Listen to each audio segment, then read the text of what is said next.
Do you know this song, Beautiful Rain by the Bodines? It was a top song in 1989. Yeah, one of my favorite bands out there. But our Flashback Friday is actually from 1988, 1 year before, when this area experienced heat and a lack of rain. Kind of sounds similar to this year. Boy, yeah, 88, a lot of records set in 88, and then you go back to 1936 with the drought. I mean, those were two big years for really were. Weather records. And here's Kevin Rader reporting from Allegheny County. He shows us how hay prices were affected because of the drought in 88.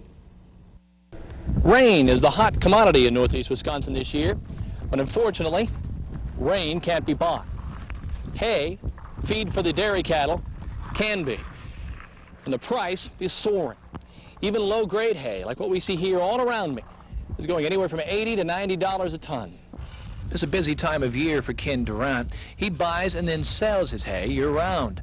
And according to Ken, his hay is currently going about $20 a ton over last year's price. Well, I got at least 8 more loads besides what's out here. So, is that a lot of that spoken for? It's all spoken for. A dairy farmer in the town of Greenville, Mike Woods, needs high-quality hay for his herd of 190 head. And with present estimates of out-of-state hay running anywhere from $140 to $180 a ton, that hardly seems like an option. Because at the price of milk the way it is, and to buy hay at $160 a ton, it just won't pencil out.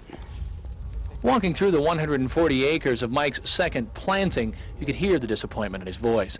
His first crop was to last into December. The second was to get him through the winter. It's disappointing, huh? Very. The first crop was pretty good, but I thought there'd be some second, but there's nothing. I don't advise any farmer to really go out and buy a lot of feedstuffs right now, because the good Lord may think we've had enough down here and release the rain and we could get on with it.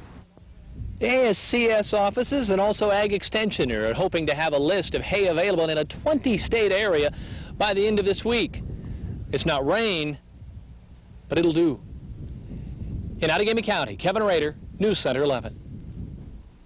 Look back there in 1988. Here's a look at the drought conditions that farmers and basically everybody faced.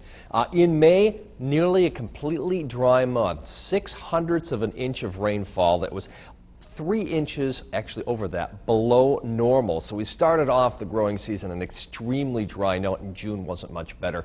Only about 0.67 of an inch, which was 2.5 inches below normal. So you combine those first 2 months that were very dry, and it was tough to get anything to grow. Now in July, some rains did come, but it wasn't quite enough to get things back to normal. 2.34 inches in July. That was nearly an inch below normal. And as we made our way into August, right when you know things are going to be harvested, well, the rain did come. 3.49 inches there, which is just a little bit above average.